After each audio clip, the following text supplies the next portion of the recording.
In my opinion, this stemmed from the fact that for the 5 years that I have been on the school board, I have answered the phone to the community, and I have brought to the table the questions that the community has about how we're spending tax dollars and in the operation of the school district. So whatever information people ask me, I ask it during meetings, or I contact the superintendent, the attorneys, and I bring it out. Back in January, I asked a board member, a fellow board member, what the name of a company that she had brought up was. And so then back in March, I questioned the practice or the protocols that we use during the granting of a contract for insurance. And so we had gone out to bids. I feel and still stand to by my statement that I feel that we did not follow the protocols that we usually do. I question that, and all of this stemmed, in my opinion, from me questioning those practices. But just because you feel in opposition to a majority of your fellow board members that you feel the school district should employ one insurance company over another, that hardly seems grounds for you to be prevented from going to the meeting. So what explanations did they give you legally why they can sort of expel you? It's not only about me feeling that we need to give somebody a contract. My position is that the school board should not choose who gets the contract because they're bids. It is illegal to come together and discuss who we want personally to have. And so that's where this all stemmed from. I feel we should respect the bidding process. And then exactly what you asked is the problem. I was not given due process. I was not told in advance that I was doing anything wrong. Nobody has ever talked to me. Never got anything in writing. When this whole mess started, the first time that they put me on an agenda to censure me, they did not provide me a reason or reasons why I was being censured, and they could not produce the resolution that with the list or the things that they said I was doing wrong. Based on that is why I sought legal counsel and why we filed this lawsuit. I was not given due process. The second time that they put me on an agenda, it was the same thing. I did not get the resolution. I was not told the reasons. The attorneys told me they didn't have the physical resolution. Nobody could say who wrote it. Nobody could say what was in it. And to me, you don't go to jail without a reason to be indicted or to be, to go to court. And so my attorney can expand on that. But that's basically the reason. Question before we bring your attorney into this story. Could it be the case that if it was sort of a contractual situation as to who the school district employs, that might go into an executive session scenario, which the public and the press don't get to hear what's said in the executive session, but the decisions made in the executive session. And then you come out of executive session, and you, as the board, you say which way, what decision you took in executive session, and therefore a decision was made. But in your case, because you were in the minority, you then spoke publicly about it, which is just not protocol. I mean, could that be the reason? No. So for 5 years, I have made it a point to train myself on Open Meetings Act and following the rules and learning as much as I can about Robert's Rules of Order and all of the protocols and rules. What you mentioned goes against Open Meetings Act. Open Meetings Act requires that a bid, because it's not a contract, it's not a job for an employee. This is a public contract. This is $1 million contract. It requires that it be discussed in public so that the community knows who is getting the contract and why. Usually we do what is called an RFP. It's a request for proposals.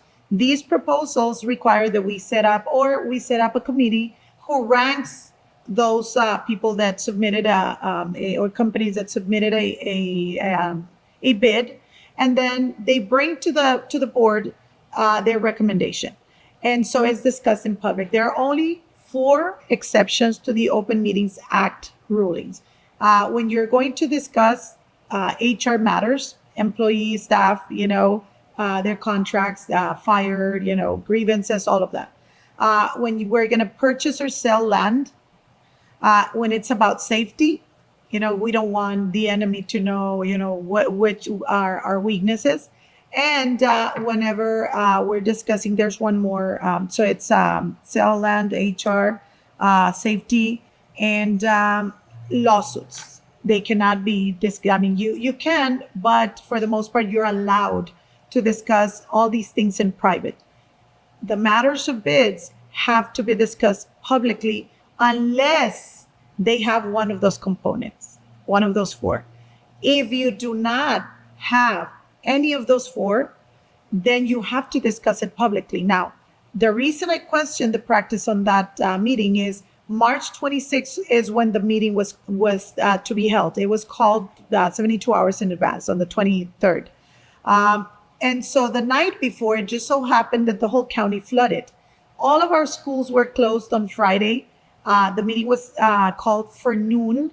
In my experience, Friday noon meetings are when, you can do any, and I'm not accusing anybody, but, historically is when you can do shenanigans because people are at work and nobody's going to be watching or attending.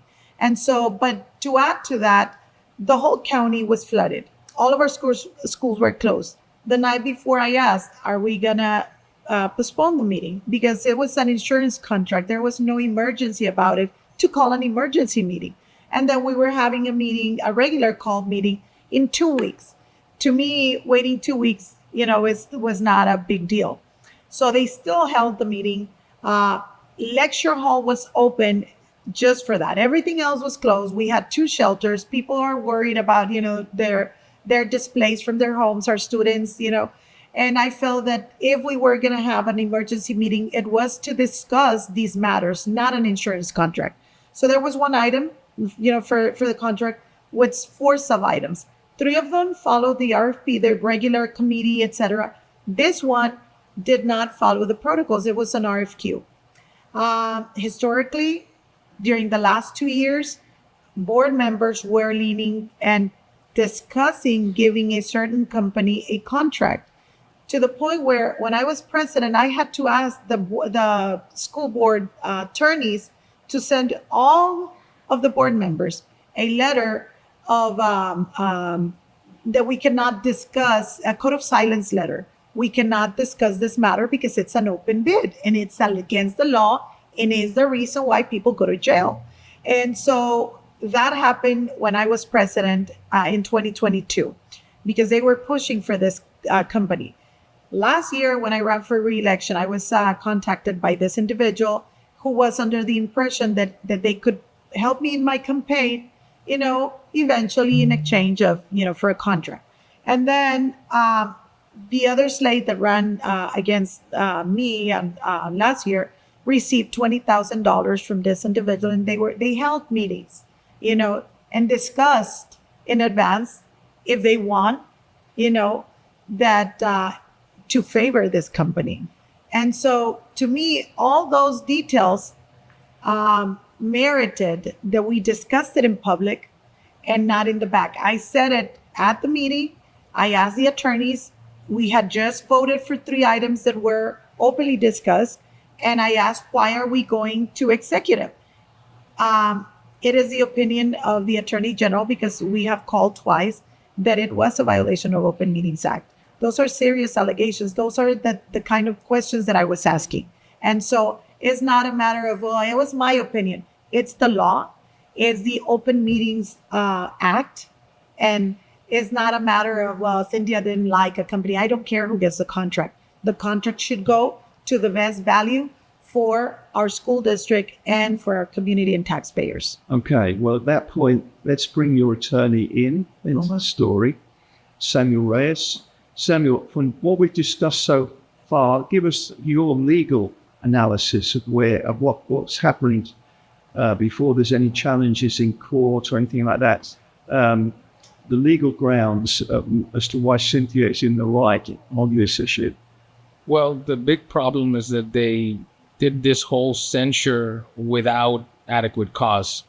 This is not the way to handle things, especially if there's a disagreement between elected officials, duly elected board members that are supposed to be on the same team, working for the students, working for the community. And because she's asking questions, because as she's stating, she has concerns, and whether she's right or wrong about that is a separate issue. You know, they can say, you know what, you're wrong about that, and debate it and discuss it and behave like adults about it. But what they did is they came up with this bogus censure resolution, basically inventing things that they say that she did wrong when she didn't do anything wrong. All she was doing was asking questions. They don't like the fact that she's asking questions. She's outspoken. She's opinionated. She's allowed to be opinionated. She's allowed to give her opinion. She's allowed to bring attention to certain things that they may not want to bring attention to. She asked questions about Diana Cerda's conflict of interest with the trophy company that her son owns, that her husband used to own. Those are just questions, and those are questions that should be answered, and those are questions that her constituents were asking. So she was complete. She had not done anything that merited this whole sham censure resolution, because that's what it was. So we had a hearing in court because I tried to block the censure resolution at first, but Judge Valdez basically said, look, as long as it follows some type of procedure, some type of due process, you know, I'm going to allow them to proceed with the censure. There was discussion about censure as a purely symbolic tool. A censure saying we're going to pass a resolution saying she was wrong. The board is going to vote and say she was wrong to ask those questions or whatever they'd like to do. But what has never been upheld by any court, and they have no legal authority to do at all, even if their merits were correct, which they're not. And that's why we're bringing claims, even for the censure, even as just a symbolic censure. It's still incorrect, and my client is still asserting claims. But they went even beyond that, and this is where Judge Valdez issued a temporary injunction, because they went beyond that and they said, not only are we going to censure you, but you're banned from the property. And not only are you banned from the property, you can't even come to the meetings. And this is absurd. To me, that's ridiculous. I mean, it crosses whatever line, you know, you want to have in a situation like this. Wasn't anything like this before? No, I have never heard of anything like this that's actually been upheld in court. The Supreme Court has addressed this matter in Wilson versus Houston Community College, which they said, basically the Supreme Court said is that a censure as a purely symbolic act does not violate the First Amendment. Now, we have not brought First Amendment claims, but my client is well within her rights at any point in time to assert her First Amendment claims, because that takes it into federal court. And so that's something that may happen. It may have to happen. We may have to go to federal court. But when I started this litigation, I wanted to keep it in state court. So all I addressed was the Texas Constitution. And the Texas Constitution still protects the right of free speech. So in them taking those acts, they're basically retaliating. They're basically trying to silence her. It's not democratic. It's not fair. I mean, to me, it stinks, and it's very clear. And I'm glad that when we went to court on August the 19th, that we were able to make this argument before Judge Valdez. We were able to call some witnesses. My client, Trustee Gutierrez, testified. Trustee Griselda Quintanilla testified. The defense called Carlos Villegas. He testified. But we were able to get all of this in front of the judge. We were able to get this censure resolution where they allege these 7 bogus claims against my client. We went through each one of them before Judge Valdez, and at the end of the hearing, he agreed with us, and he ordered this temporary injunction saying, you cannot ban her from the property. Tell us about Judge Valdez. I mean, he's a very experienced judge. That's exactly right. He was Chief Justice of the 13th Court of Appeals, so he's got a lot of experience with this, and he's given us, right now he's given us nothing more than what we've asked for, which is a fair shot in court. He allowed us to present our evidence. He allowed the defense to present their evidence. He's been a very fair judge, and we're very pleased with the way that he's handled this. So legally, what happens next? A majority of the school board file an appeal. That's the way things at with that. Yeah, that's exactly right. So they did file and it was called an interlocutory appeal, challenging Judge Valdez's order, where he granted Trustee Gutierrez a temporary injunction. The temporary injunction said that physical ban is lifted. It does not fly. So you can no longer physically ban her from the property or keep her from the school board meetings or anything like that. That's what they appealed. They did their first notice of appeal was rejected by the 13th Court of Appeals. So it was their second because of technical reasons, but they have filed a second amended notice of interlocutory appeal. So that stays the trial court proceedings. And they've also given me some argument, which I'm looking into. It seems that they're right also that it may actually temporarily lift Judge Valdez's order by them filing that stay, that it automatically lifts the injunction. That's their position. With the research I have done, I think they may be right on that, but I haven't confirmed that for sure that they're right about that.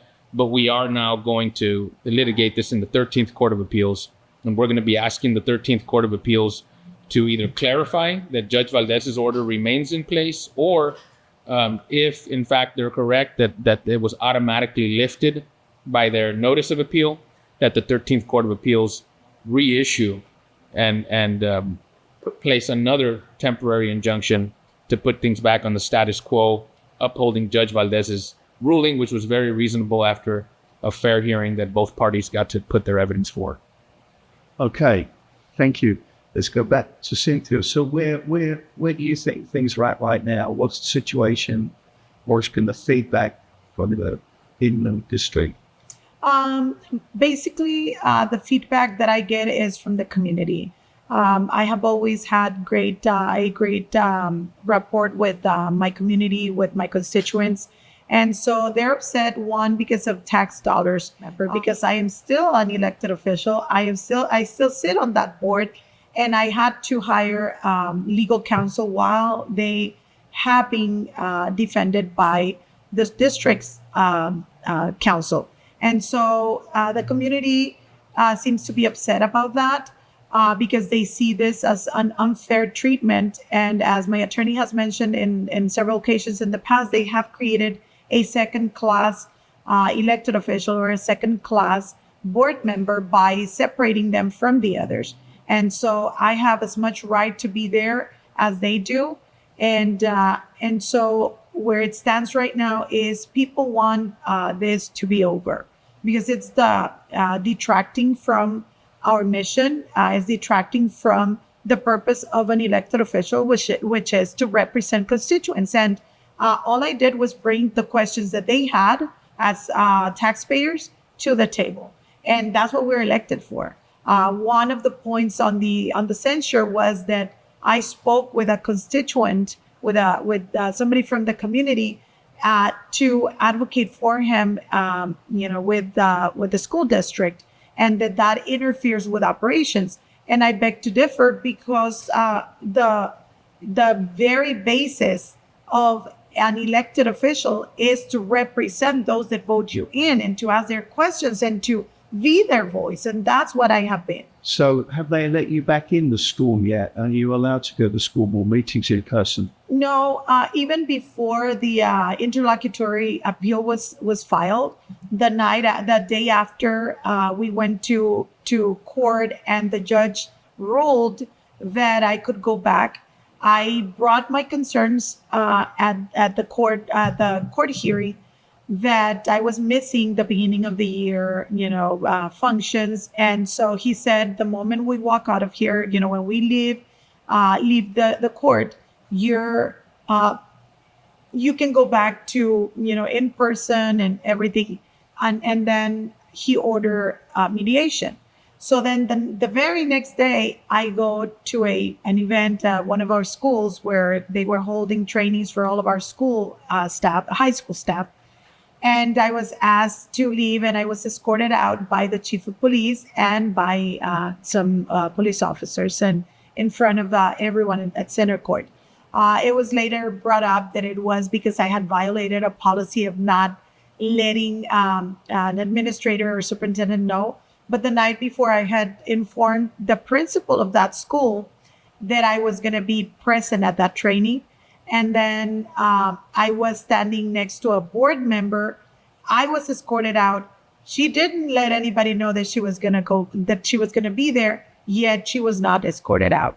So her husband was asked to leave, and she was later called by Dr. Elias, and she was told that the reason they escorted her husband out is because she was standing next to a board member that has been censured.